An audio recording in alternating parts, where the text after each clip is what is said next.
ஐயா சிவாய் நம்ம சொல்லுங்க. ஐயா சிவாய நமக. சொல்லுங்க ஐயா.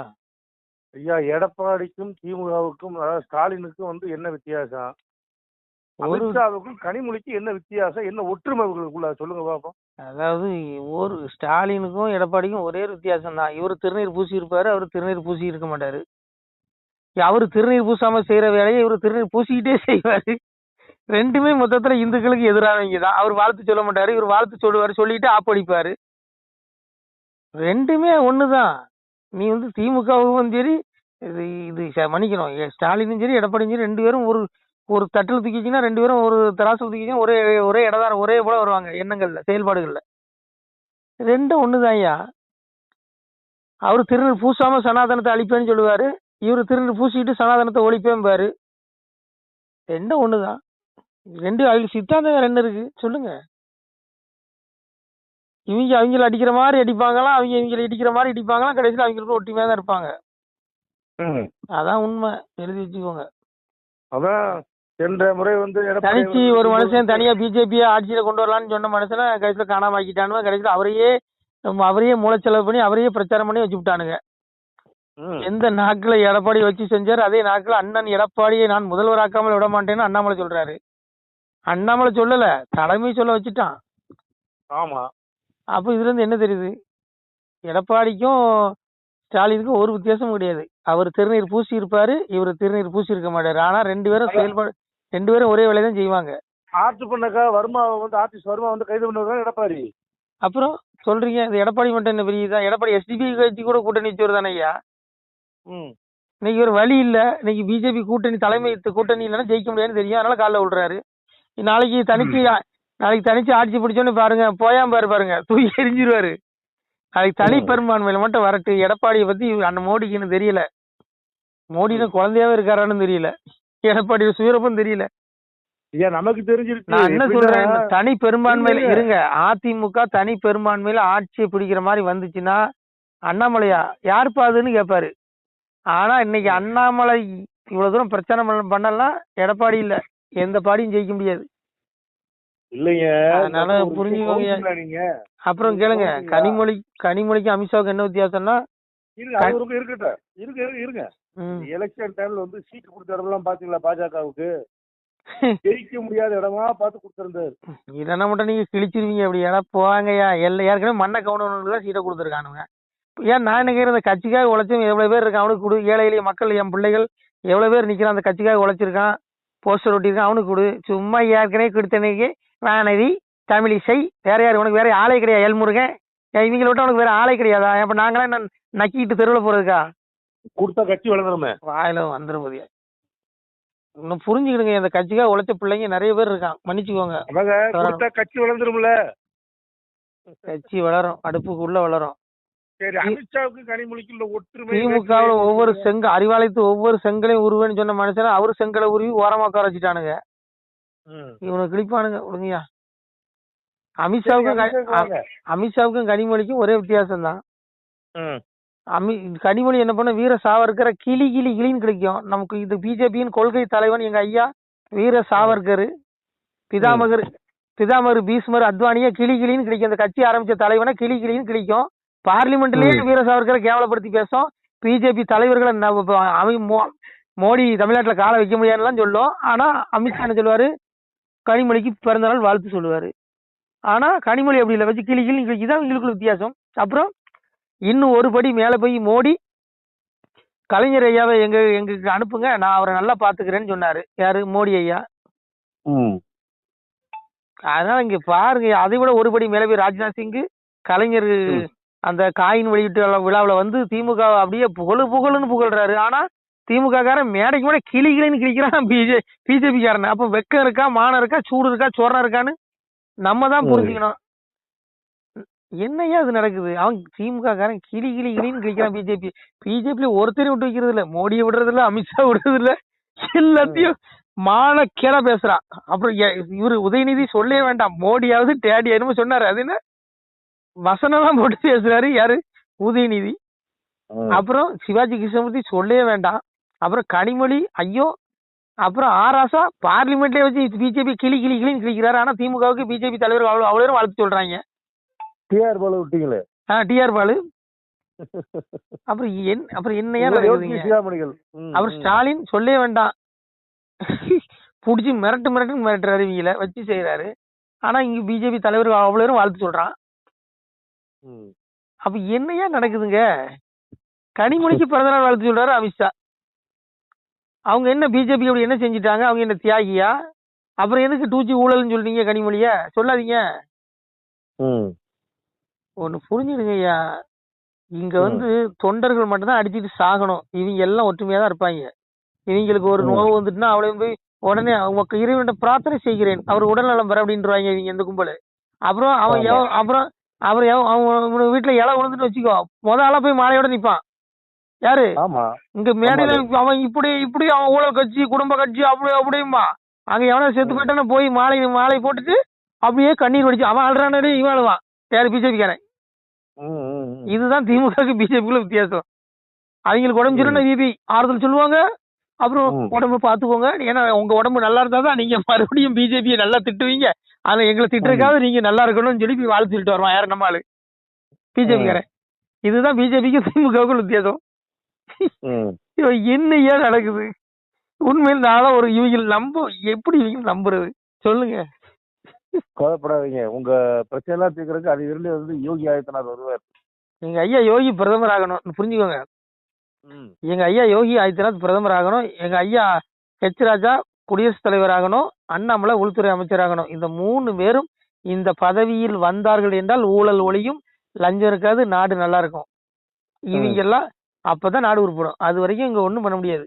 மோடி இன்னைக்கு ஊழல் கட்சி திமுக பாரு, அப்புறம் ஸ்டாலின் எங்க மீட்டிங்ல பாத்தாருன்னா அப்படி தோல்ல தட்டி கொடுத்துட்டு நைஸ் சிரிப்பாரு பாருங்க. ஐயோ அந்த சிரிப்பை பாக்கணுமே, பாக்கலையா நீங்க?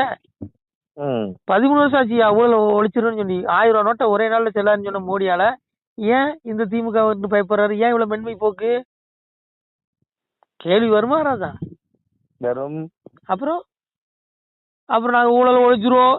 நான் என்ன கேக்குறேன், நடவடிக்கை எடுக்கிற இடத்துல இருந்துகிட்டு எதுக்கு நீங்க இவ்வளவு தூரம் பயப்படுறீங்க? அப்ப இதுல இருந்து என்ன தெரியுது?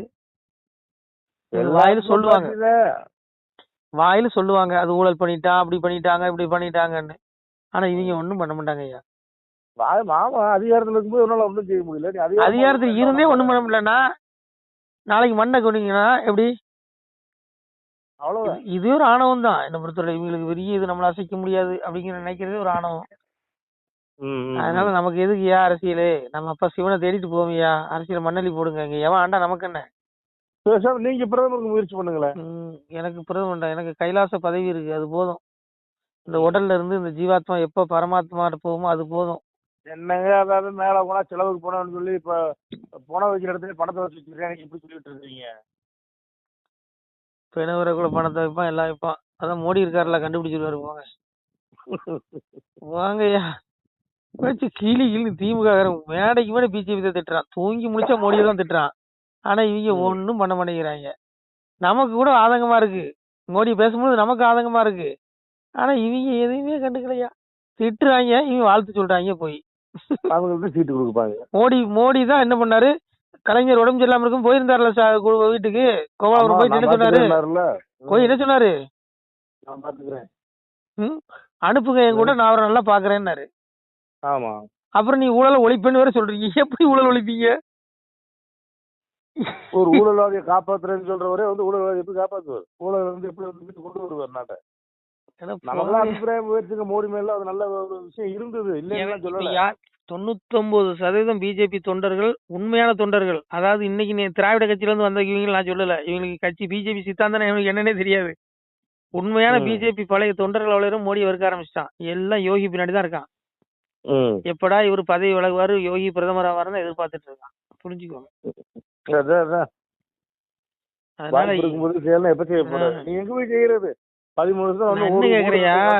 இந்த பிஜேபி கட்சி ஆரம்பிச்சு எங்க ஐயா பிதாமகர் பீஷ்மர் அத்வானியே ஓரம் கட்டிட்டானுங்க.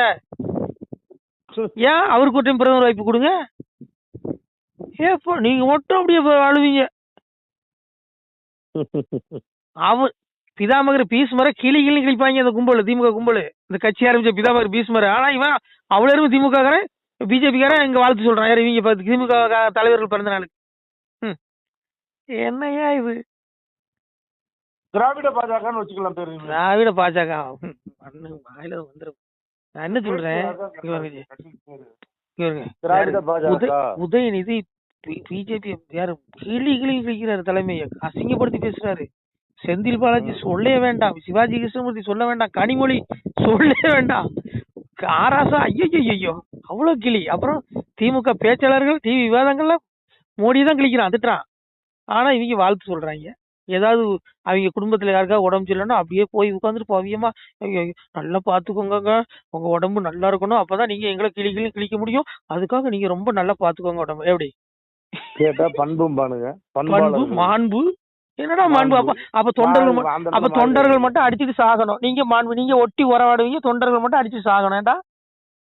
நான் என்ன கேக்குறேன், சிவனுக்கு மட்டும் தொண்டரா இருங்க, சிவ தொண்டரா இருங்க, உங்களுக்கு மோட்சம் கிடைக்கும், உயிரிடுவீங்க.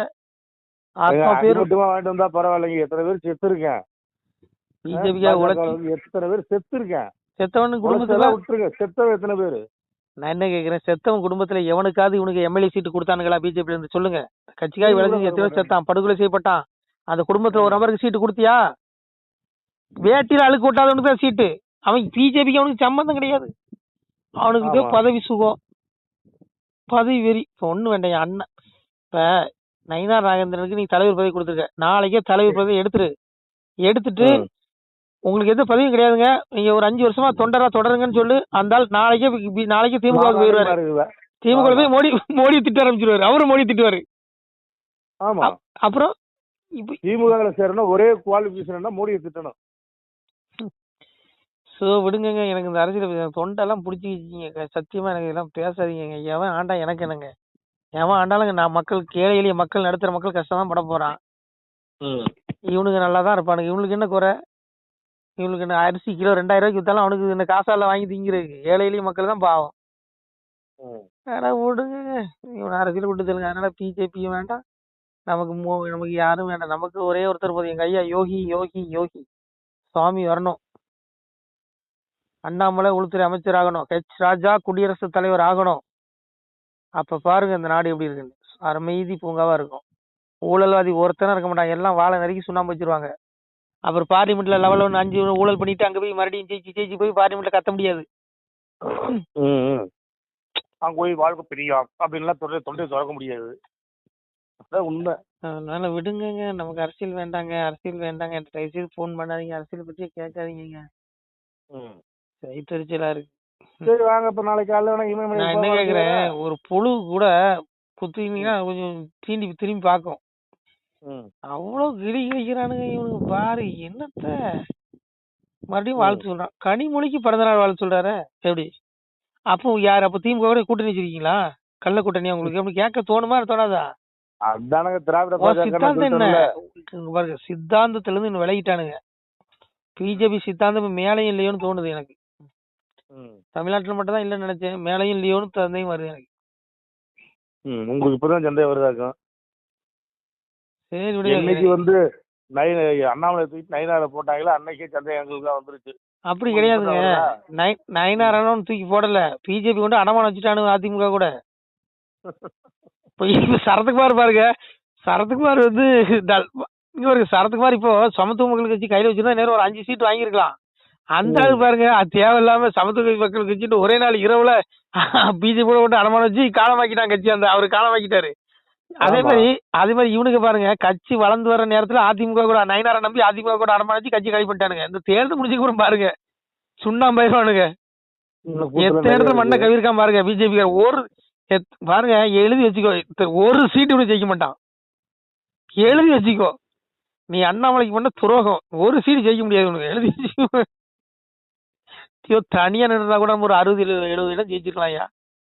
உங்களுக்கு புரிஞ்சுக்கோங்க, பார்லிமெண்ட் எலெக்ஷன் நம்ம கூட்டணி வச்சுதான் ஆகணும். ஏன்னா எம்பி எலெக்ஷனுக்கு போது தொகுதி நிறைய இருக்கு, அங்க வந்து ஜெயிக்க முடியாது. கண்டிப்பா கூட்டணி இல்லாம ஜெயிக்க முடியாது. போன தடவை அண்ணாமலை பண்ண தப்பு, எடப்பாடி கூட கூட்டணி வைக்காம வந்து மிகப்பெரிய தப்பு. ஆனா சட்டசபையில தனியா நின்றுக்கலாம், தனியா நம்ம பலனுங்கிற காமிச்சிருக்கலாம். கண்டிப்பா ஒரு 60 இடம் ஜெயிக்கலாம். அண்ணாமலை தலைமையில் நம்ம இறங்கியிருந்தா, அண்ணாமலை தலைமையில் ஒரு கூட்டணி ஆரம்பிச்சு இறங்கிதான் நிச்சயம் இன்னைக்கு வந்து 4 முனை போட்டி இருக்கு. அழகு போல கிட்டத்தட்ட ஒரு 60-70 இடங்கள் ஜெயிச்சிருக்கலாம். எல்லாத்தையும் நாசம் பண்ணிட்டானுங்க, கட்சியை அழிச்சிட்டானுங்க. கட்சி வளர்ந்து வர நேரத்துல கடைசி கொண்டு அடமானம் வச்சுட்டானுங்க. சரத்குமார் அடமானம் வச்சு காலி பண்ணாரு. சரத்குமார் கட்சியை கழிச்சாரு, அது மாதிரி கட்சியை கழிச்சானுங்க.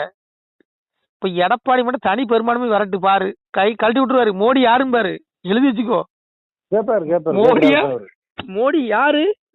யார் மோடி போ சொல்லியாம் பாரு, தனி பெரும்பான்மை கிடைச்சிருச்சுனா. இவனுக்கு என்னமோ எடப்பாடி நம்பி அண்ணாமலை கை விட்டானுங்க. மொத்தத்துல அவனு தலையில அவனுக்கு மண்ணலி போட்டாங்க, அவ்வளவுதான். இன்னொரு 10 நாள்ல ரிசல்ட் தெரிஞ்சிடும். அதுதான் சொல்றேன்ல, தனி பெரும்பான்மை மட்டும் எடப்பாடி கிடைச்சிருச்சுன்னு வச்சுக்கோங்க, கண்டிப்பா மோடி யாருன்னு கேட்பாரு. மோடியா யார் அவரு போக சொல்லியாம் பாரு, அவர் வந்து என்ன பார்க்க சொல்லியாம் பாரு எடப்பாடி. அப்புறம் ஒருவேளை தோத்தாலும் பாருங்க, தோத்தாலும் என்ன தெரியுமா சொல்லுவானுங்க, பிஜேபி கூட கூட்டணி வச்சு நாங்க தோத்துட்டோமானுங்க. ஏற்கனவே சொன்னானுங்க. ஆமா, உடனே சொல்லுவான், இந்த பிஜேபி கூட கூட்டணி வச்சதுனால சிறுபான்மை ஓட்டு எதுவுமே எங்களுக்கு உள்ளல, இதனால நாங்க தோத்துட்டோம், இனி எக்காலத்திலும் பிஜேபி கூட கூட்டணி வைக்க முடியாது அறிக்கை கொடுப்பாரு பாருங்க எடப்பாடி. ஏற்கனவே கொடுத்தாங்க, அதான் நடக்கும். அதனால அங்க பாருங்க, பார்லிமெண்ட் எலெக்ஷன்ல அண்ணாமலை பண்ண ஒரே ஒரு தவறு அதுதான். எடப்பாடி கூட கூட்டணி என்னதான் பேசியிருந்தாலும் அந்த கூட்டணி விட்டுருக்க கூடாது. அந்த கூட்டணியை விட்டதுனாலதான் திமுக அவ்வளவு இடங்களும் ஜெயிச்சது. இல்லைன்னா திமுக மண்ணை கவி இருக்கும். ஆனா சட்டமன்ற தேர்தலில் தனித்து நின்றுதா ஒரு ஒரு நம்ம பெரும்பான்மை நிரூபிச்சிருக்கலாம். சரி விடுங்க, சரி நடக்கட்டும். இன்னொரு 10 நாள்ல ரிசல்ட் தெரிய போகுது, அவ்வளவுதான். அதனால இவங்களுக்குள்ள வித்தியாசம் இதுதான் ஐயா. நன்றி, நமஸ்கார். சிவாய நம. திருச்சிட்டம்பலம் அன்புடையர் வணக்கம். தாங்கள் இந்த வீடியோவில் பார்க்கக்கூடிய இந்த சிவாலய புகைப்படம் பாருங்கள், இந்த வீடியோ பாருங்கள். இதில் வந்து ஆதியில் வந்து பார்த்தீங்கன்னா இதில் ஒரு சிவாலயம் இருந்திருக்கிறது. ஒரு சித்த மகாபுருஷன் இங்கே இருந்திருக்கிறார். அவர் எழுதிய ஓலைச்சுவடி, அவர் தவம் செய்த அந்த வாசி தண்டம் இன்றளவும் நமது இந்த ஆலயத்தில் இருக்கிறது. தற்போது இந்த ஆலயம் பார்த்திங்கன்னா நெல்லை மாவட்டம், திருநெல்வேலி மாவட்டம், 4 நேரி தாலுகா, ஆண்டான்குளம் கிராமம் அருகிலே ஒரு இயற்கை எழில் கொஞ்சம் இடத்திலே அவர் சித்தர் தவம் செய்த அந்த இடத்திலே ஆலயம் அமைந்து கொண்டிருக்கிறது. அப்பாவுடைய அந்த திருமேனி இப்போ பாலாலயம் செய்து எடுத்து வைக்கப்பட்டுள்ளது என்பதை தெரிவித்துக் கொள்கிறோம். இந்த திருமேனி, இந்த சிவாலய கட்டுமான திருப்பணிக்கு அன்பு பிள்ளைகள் முடிந்தால் ஒரு சிறிய உதவியை செய்யலாம். அதாவது இந்த சிவாலய திருப்பணி தற்போது உபபீடம் வரைக்கும் வந்துவிட்டது.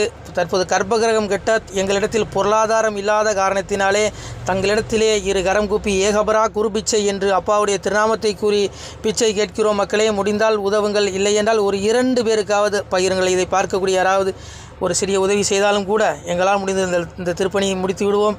இந்த ஆலயத்திற்கு தாங்கள் 1 ரூபாய் மனம் உவந்து தந்தாலும் நாங்கள் அன்புடன் ஏற்றுக்கொள்கிறோம். விருப்பமுள்ள பிள்ளைகள் உதவலாம், உதவுங்கள். எங்களுடைய ஜிபே எண் 93 85 44 31 06. மீண்டும் சொல்கிறோம், 93 85 44 31 06. இந்த எண்ணுக்கு நீங்கள் முடிந்தால் நீங்கள் 1 ரூபா மனமுவந்து தந்தாலும் அன்புடன் ஏற்றுக்கொள்கிறோம். பிள்ளைகளே, எம்பெருமானுடைய அப்பன் அருள் நிச்சயம் உங்களுக்கு கிடைக்கும். நான் சொல்லலை, அப்பாவே சொல்லுவான், வாழுவீர் தாழ்வில்லாமல் மக்களும் கிளைகள் கொஞ்சி நாளுமே மகிழ்ச்சியை கூர்ந்து நலமுடன் வாழும்போது நீளுமே எனது செங்கோல் நீதியும் நெறிபோல் வந்து ஆளுமே உங்கள் தன்னை அன்புடன் அலையா வண்ணம் மக்களே நீங்கள் எல்லாம் வாழ் பொன்னம் பதியிற் சென்று முக்கியமான யுகநில அதிலே தன்னால் கக்கிய பொன்கள் ஸ்வர்ணம் கைமணம் குளிர அன்னம் பொக்கிசம் நிறைய வைத்து புகழ உண்டு இனிதாய் வாழ்வீர். நான் வாழ்த்தல பிள்ளைகளே, அப்பாவுடைய வாழ்த்து. அப்பா சொல்கிறான், என் பிள்ளைகள் இகத்திலும் இந்த பூலோக வாழ்விலும் இன்புற்று வாழும் பரத்தில் என்னுடைய அந்த ஜீவ வீடு, அந்த மோட்ச வீடாகிய அந்த கைலாயத்திலே இவர்கள் பூமியில் வாழ்ந்து அங்கே வந்த பிறகு அவர்களுக்கு நான் எவ்வளவோ பரிசு கொடுப்பேன் என்பதை இறைவன் திருநாவாக சொல்கிறான். மக்களே, இதை நான் சொல்லலை, அப்பாவே சொல்லுவான்.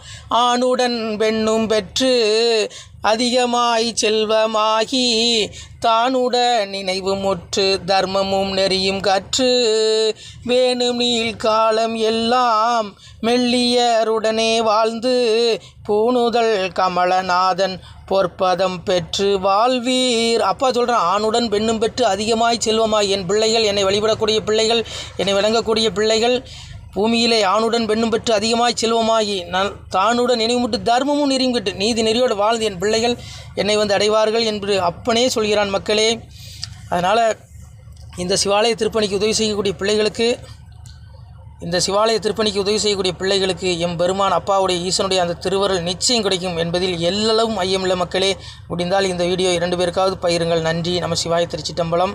மேலும் மேலும் எம்பெருமானே சொல்லுவான், பிள்ளைகளே நீங்கள் இந்த பெரும்புவியை ஆள்வதற்கு வெள்ளானை மீதேற விடை தந்தோம் உங்களுக்கு. ஆனாலும் மக்கால் நீர் ஆளுவீர் ராஜ்யத்தை வானோர் அறியவும் வாழ்த்தினோம் நீர்வாழ. வாசவனும் தேவர் மறையவரும் தான் வாழ. பேசறியதை வார் பெற்ற மக்கள் தான் வாழ. கன்னிமார் பெண்கள் பெற்ற கை சான்றோர் தான் வாழ. அன்னை பத்திரத்தால் அமுதருந்தி நீர் வாழ. முக்கந்தன் வாழ முனிமார்கீழை வாழ. தக்கந்தலை துணித்த தம்பிரான் தான் வாழ. மேலோக நீதி விளங்கி மனுவாழ. பூலோகம் உள்ளளவும் பொய்யருகி மெய்வாழ. நல்லோரும் வாழ நவில் போரும் தான் வாழ. எல்லோரும் வாழ இருந்து நீடூழி வாழ்க. அப்பா சிவபெருமானை வாழ்த்துறான். வானோர் அறியவும் வாழ்த்தினோம் நீர்வாழ. வானவர்கள் தேவர்கள் அறிய உங்களை வாழ்த்துகிறேன் பிள்ளைகளே. இந்த கலியுகம் முடிந்து வரக்கூடிய தர்மயுகத்தில் நீங்கள் வருவீர்கள். மனிதனுடைய உடல் மட்டும்தான் அழிகிறது பிள்ளைகளை. ஆத்மாவுக்கு ஒருபோதும் அழிவில்லை. அந்த ஆத்மா இறைவனை தேடக்கூடிய பிள்ளைகளுக்கு ஒருபோதும் அழிவில்லை. அவர்கள் ஜீவ வீட்டை முக்தி வீட்டை அடைவார்கள். அது மட்டுமல்லாமல் இந்த கலியுகம் அழிந்து வரக்கூடிய அந்த ஸ்வர்க்கத்துக்கு இணையான அந்த தர்மயுக வாழ்வையும் பெறுவீர்கள் என்று அப்பன் சிவபெருமானை வாழ்த்துகிறான். அது என்னுடைய பாடல் அல்ல, அப்பாவுடைய பாடல். நம சிவாய. பிள்ளைகளே, முடிந்தால் இந்த வீடியோ 2 பேருக்காக ஷேர் பண்ணுங்கள். உங்களுக்கு கோடி புண்ணியம் கிடைக்கும். ஈசன் அருள் பரிபூர்ணமாக உண்டு. உங்களால் ஒரு சிவாலயம் பரிபூர்ணமாக திருப்பணி முடியும் என்பதை நம்புகிறோம் மக்களே. சிவாய நம. திருச்சிட்டம்பலம், தில்லையம்பலம், பொன்னம்பலம்.